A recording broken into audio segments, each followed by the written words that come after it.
Hey, hey, Lisa, Quilting in the Valley. We're gonna make some ornament trivets today. These are made with Insul-Brite in them. I have a 12-inch by 12-inch piece of Insul-Brite and a 12-inch by 12-inch piece of my backing fabric. I'm using some pretty Robert Kaufman metallic batiks. I'm gonna take my 10-inch cake, I always forget the name of this thing you put a cake on. That comes from, Hobby Lobby or Michael's or any place that sells cake decorating stuff. You could make a bigger or a smaller one. So if you wanted to make these into mug rugs or whatever, placemats, make bigger ones. You can get one of these. So this is a compass. It came from Staples. And the way you use this, it already comes with a piece of lead in it. Although if you didn't want to use that lead, you could just tape one of these to it and use that instead. But basically, if you decide you want to make a 6-inch circle, you would put it at 3 inches, and then you put that down and just draw a circle. On your fabric. On your fabric. I'm not doing it because I don't want a 6-inch circle. And if you wanted a 12-inch circle, you would bring it out to 12. Put that in the middle, and so you can make any size circle you want if you have one of these. Easy peasy. Okay, so I drew my circle, and we're gonna make this shape ornament. So all I have to do, this is a 10-inch circle. If I take my ruler and I put the 5-inch line on the side, I know this is my halfway point. I'm gonna mark a line down here, like that. And then all I do is from this point, just bring it up to the circle. And I know people were complaining about the marker being hard to see, so I am really marking on here. Hopefully you're seeing. I'm really marking this, so hopefully you can see that.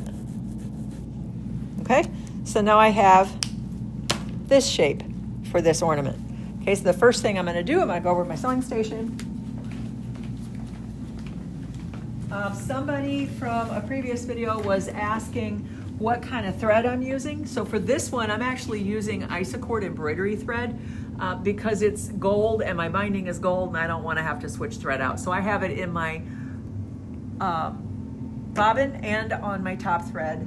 I have a Microtex needle in, so the most important thing is using the Microtex needle. Your Microtex needle is acutely pointed, so it'll make smaller holes and it won't drag your fabric down into your feed dogs. So like when your half square triangles go in there and they get sucked in, a Microtex needle, if you're using that, will help avoid that. This is an 80-12 Microtex needle. The 80 means European sizing, the 12 is American sizing or imperial sizing, however you want to call it. Means the same thing, 80-12, and that refers to the size of the hole and the size of the shaft of the needle, which is the right size for this weight thread. Somebody else wanted to know what stitch length I was using. I am just using the default in the machine, which is on this particular machine 2.5, and that's in millimeters. So that's 2.5 millimeter stitch length. And now I am sewing my backing to my Insul-Brite, and the reason I'm doing that is twofold. First of all, it's going to secure my backing so it doesn't accidentally fold under on me. And second, when I strip piece, I'm going to quilt as you go to make the top of the ornament. When I strip piece that on there, it'll give me a line to cut on afterwards, so I'll turn it over upside down and I can know where to cut. If you strip piece over the top of it, you won't be able to see your drawn line anymore.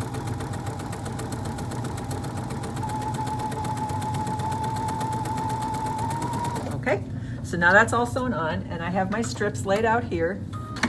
Again, I'm using Robert Kaufman Christmas fabric line, and it's pretty. So I'm gonna lane that like that. How wide are your strips? 2-inch. I'm using 2-inch strips. When you line this up, you want to make sure that when this flips out, it's enough to come across that line. On a curve, that sometimes is, hard to determine, so just kind of check and make sure you have the space for it. These are great beginner projects. Anybody can do these. And by the way, if you're nervous or anxious about starting something like this, guys, it's just fabric. It's just fabric. If you make a mistake, get another piece of fabric. It's just fabric. It is not going to be the end of the world if you make a mistake, but you'll learn something from the mistake. So get it out and try. Okay, sorry. When I'm stitching my pieces on, I'm starting well ahead of my drawn line and stopping well after. And the reason I'm doing that is because I have an automatic thread cutter and it'll make little goobers of thread underneath, and that would be on the body of my piece if I don't do this. Okay, I'm gonna finger press that out. I'm gonna use these scissors and I'm gonna just trim that off like so, and then I'm gonna get another piece. And I'm making sure I have enough when this flips, it's gonna cover this line. I'm gonna start well ahead of my line so I don't get a thread goober on the back.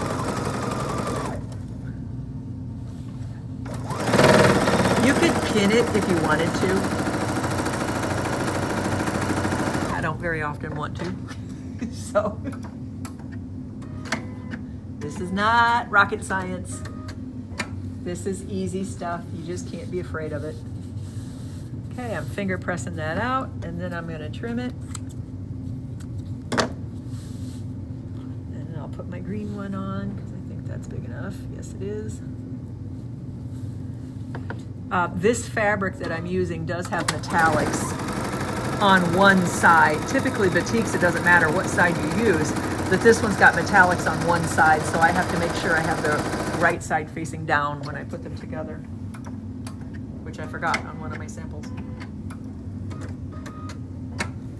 So if you purchased Insul-Brite off the bolt, if you got 1/3 of a yard, you would have a 12-inch strip, and that would be plenty to do this with. And I had 5 fabrics, a 2-inch wide strip of 5 different fabrics, and that was enough to make all 3. And then your width of fabric Insul-Brite will be enough to make 3, plus the little caps on the ornaments. So you won't have a ton of waste. You will have, these corners will be left over, but you can use those for some other things. I'll show you something you can use those for in a bit.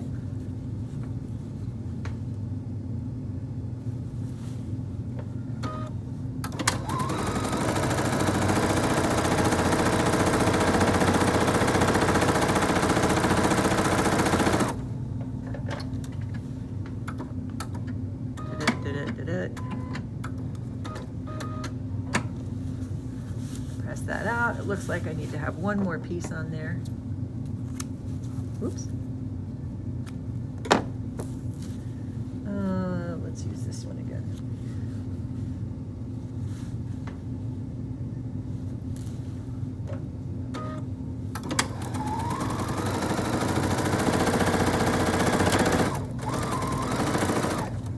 Okay, now I've got, like I said, this gold thread in the bobbin and in the top, and now my quilting lines on the back are going to be in that gold thread, so that'll look nice. Okay, press that out. I'll trim this off. And then I'm going to flip the whole thing over, and I'm going to stitch on my stitch line. What happened there? Oh, it caught some leftover thread up. Shoot.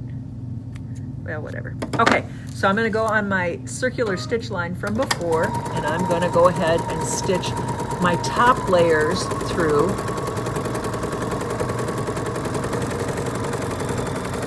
You see what I'm talking about, those thread goobers? Mm-hmm. See, when you start far enough outside, it doesn't end up on the back of your piece.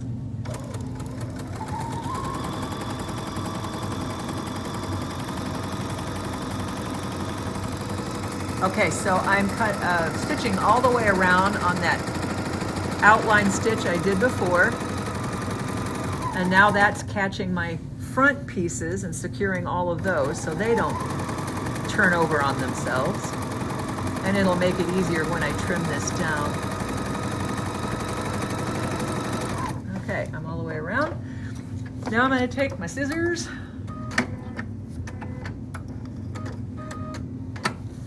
and I'm going to trim really close, like 1/8 of an inch away from that stitch line all the way around. You are going to lose the corners of your Insul-Brite, but you can keep those and use that for some other stuff. I'll show you that in a little bit.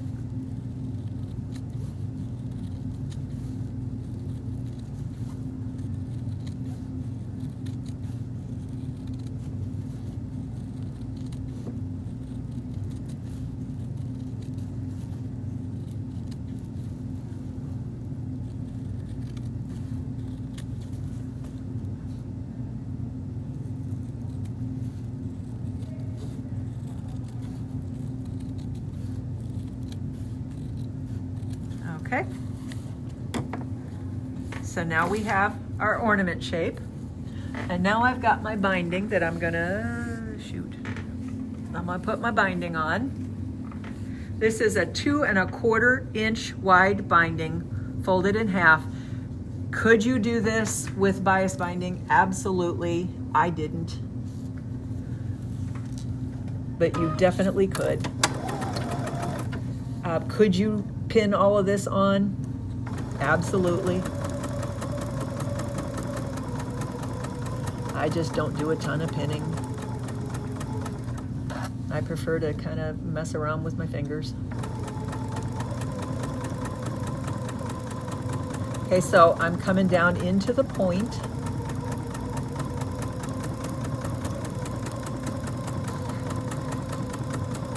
And I'm gonna stop 1/4 inch away from that and cut my thread.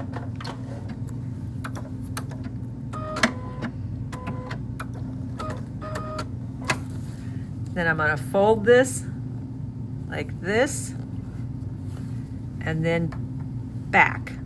So I made it kind of going straight up from the point.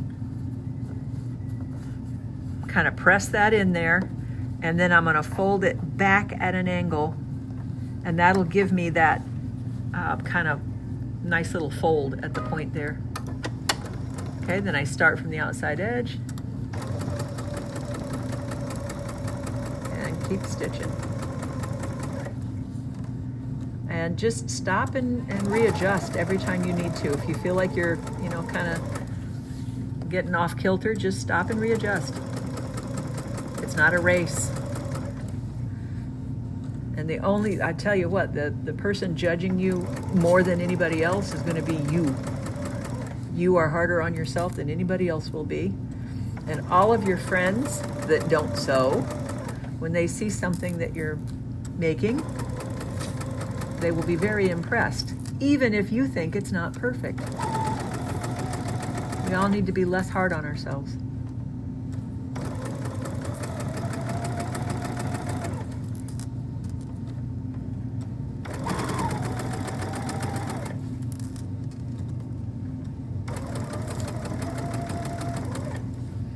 Okay, I'm going to come up to the join. Now, there is a way, if you're new, maybe you don't know this. If you're experienced, of course you already know this, but you can join your binding with an angled seam and then it looks perfect. This is on a curve. I am not going to mess with that. So I am just going to cut this like so, and I'm going to fold this over so I hide my raw edges like so. Make sure everything's tucked in there nice and even. And then I'm going to tuck this inside this, and that covers my raw edges. If you want to try to do that angle binding, go ahead, knock yourself out with that. But I don't think a trivet that I need to spend the time doing that.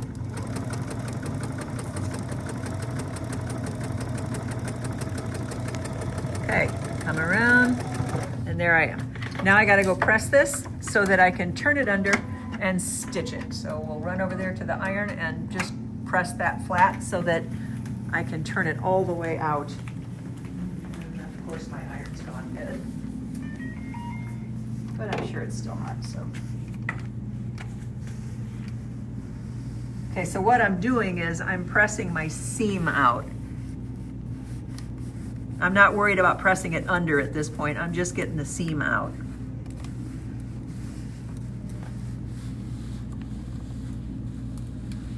All the way around.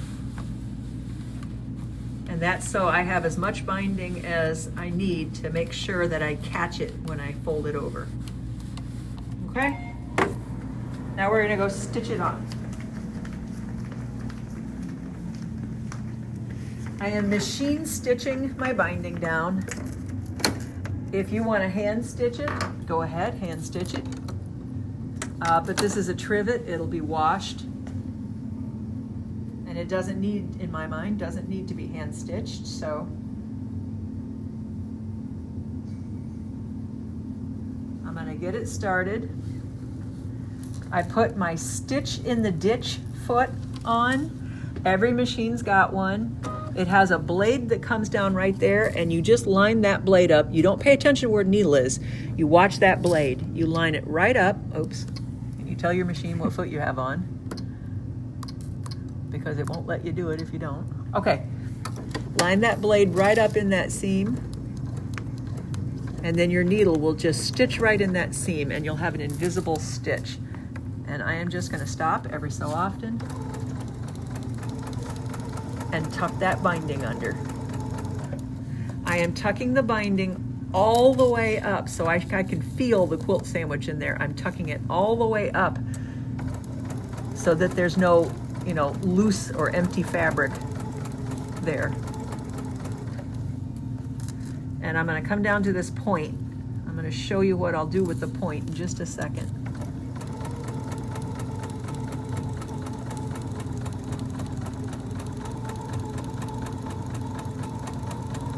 Okay, now here's my point, and here's where I did that fold. I have my nice little fold on the front. I'm gonna tuck all of this under, like so, and then this is up at an angle, and then I'm gonna turn that like that. So, can you see? I'm gonna turn that like that. And you just make sure that that is all pulled under.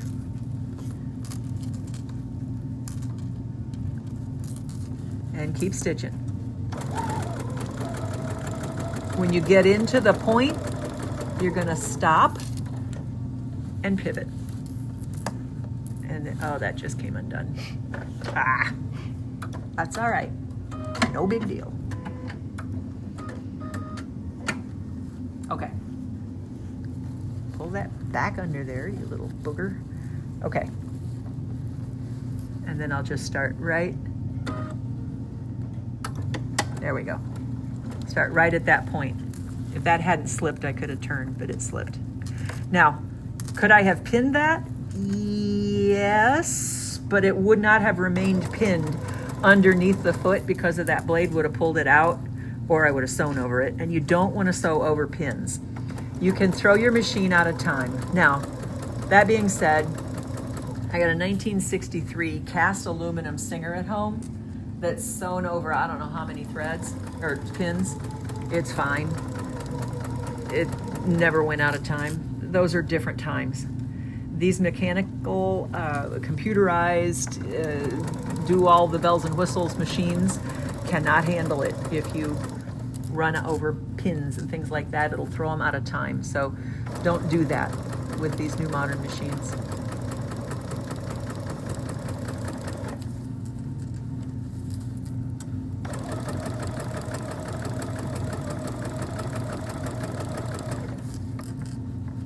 Okay, almost around.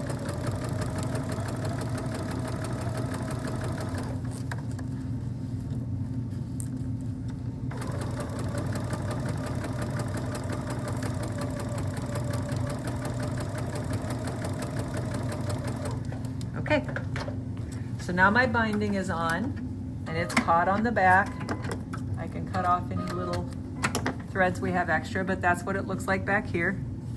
So you have your nice little fold in the corner and your nice little fold on the front in the corner, and everything's caught. So now we got to put the top on. So I was doing the top the same way I did this. So we'll look at those in a minute and you'll see how many different iterations I went through to get to this. This is the easier way to do it. So you're going to take your 2 pieces of fabric that are your little cap, and you're going to put your Insul-Brite, which is trimmed slightly smaller than them, and you're going to change the foot to the right foot. So I'm using my 1/4 inch foot now. And by the way, I do have a dual feed on this machine. It's really good to use the dual feed when you have like Insul-Brite and this amount of fabric that you're putting underneath your foot. So if you have a machine with a dual feed, use your dual feed. Okay, my piece of fabric here is 3 inches by 3.5 inches. I have 2 of them. They are face to face. If they were print, you would put them face to face. And then my Insul-Brite, which is trimmed slightly smaller than 3 inches by 3.5 inches, is on the top.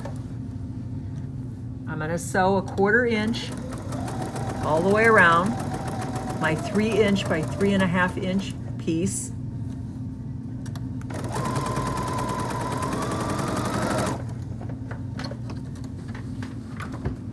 And then I'm going to cut my corners. And the trimming the corners like this, if you're new to sewing, that just helps kind of grade that so that it's easier to turn it and get a nice point. So then I reach in between my 2 pieces of fabric and turn it right side out. And I'll get my turning tool and pop my corners out. And I am using this turning tool from R&K. It has a ball at the end of it, which means when I go into this corner, I'm not gonna poke a hole. It's a really nice turner. I love this. I think it retails for $17.99. Okay, I'm gonna go press this.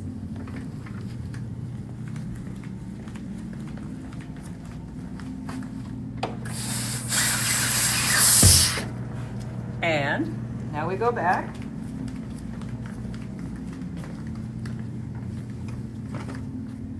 Trim off my little extra threads. And I'm going to go up to the top. And I'm going to line this up so that it is just touching the inside of my binding. And I'm going to sew 1/8 of an inch all the way across. You could do a 1/4, but I'm doing 1/8.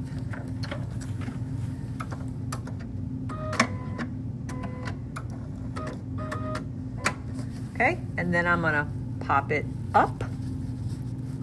Actually, I'm gonna trim these threads before I do that. There, I'm gonna pop it up. And now I'm gonna start right on this binding and sew right straight across to make sure that it stays up.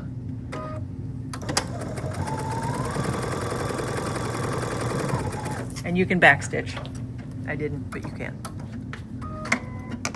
And that'll keep that up. And then you have a cute little ornament trivet with hairs on the back. There, they're gone. Okay, now let me show you some other things that I tried with this thing. I don't know what you call this. Cap. The cap. Okay, some other things that I tried. So these 3 I made the way I just showed you. These 3 I made with 1 fabric and I did some quilting on them. This one I quilted, just straight line quilting, 1/2 inch apart. I just used this 1 fabric because I thought it was pretty, and I quilted 1/2 inch apart. That was too much quilting. It cupped, and I had a heck of a time getting it to lay flat. This one I bound all the way around it, and then I bound the cap and put it up there, and I had a heck of a time getting the bulk of it up there. This one, let's see, let's do this one next. This one, I quilted 2 inches apart, and you can see it's kind of puffy, so I didn't like that. This was too close together. This one is too far apart. It's puffy. And this one I said, all right, what would happen if I bound the bottom edge of the cap and then tried to do a continuous binding all the way around? Well, that's what happens. Yuck. Okay, so we don't like that. This one, I quilted 1.5 inches apart, and it did not cup and it isn't bubbly. So 1.5 inches is about the max you want to do for quilting, and it looks decent. I bound this whole thing, and then I bound this whole thing, and then I top stitched it on. So for this particular technique, or for binding the cap, this is the best way to do it from my perspective, is to bind the circle first, then bind the cap, and then top stitch it on. It looks the nicest on the back. This is just terrible. And then this was just a nightmare. Anyway, that is significantly easier. So these I didn't quilt. The quilting is the stitching. We did quilt as you go. And then putting those on, that was very easy because we just turned it inside out, so there's no binding on that piece. So this was significantly easier. Somebody mentioned that you could do these as like a table topper. So you could go like that.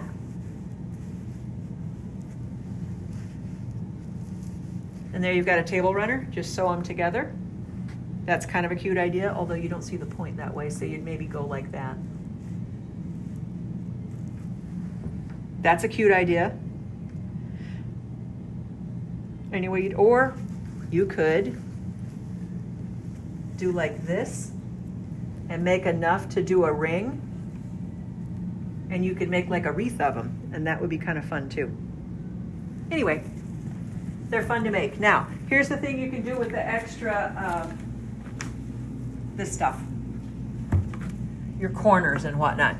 Maybe you might want to put a little piece of embellishment on there. Maybe you might like to put a piece of holly on there. So how do you make a piece of holly? Figure how big you want your piece of holly to be. So I'm going to make that big of a piece of holly. And you're going to make 3 half circles, or 3 arcs. 1, 2, 3. Is that showing up at all? Mm-hmm. Okay. Then do the same on the other side.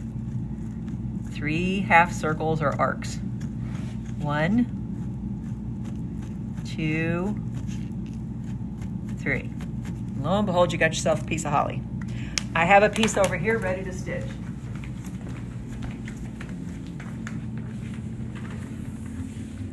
So you're going to take the same thing that we did. We're going to stitch right on that blue line. And that's going to get your placement line for your top fabric.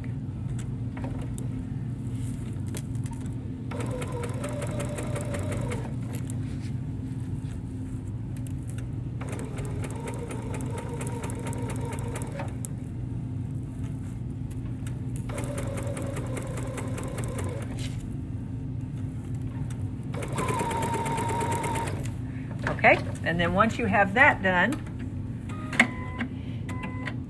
and that's with the Insul-Brite and your backing fabric, just like we did with the top piece. Now I'm going to put the top piece on, turn it over, and stitch on my stitch line.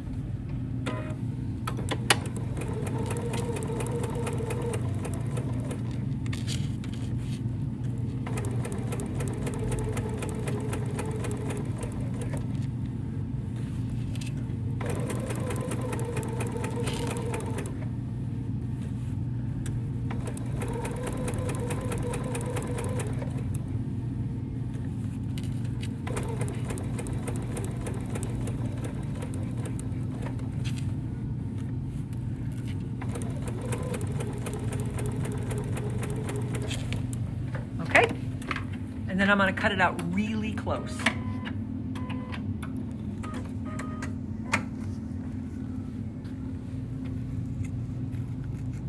So I'm cutting like again, like 1/8 of an inch away from my stitch line. If you saw our pumpkin video, this is exactly what we did with the pumpkin leaves.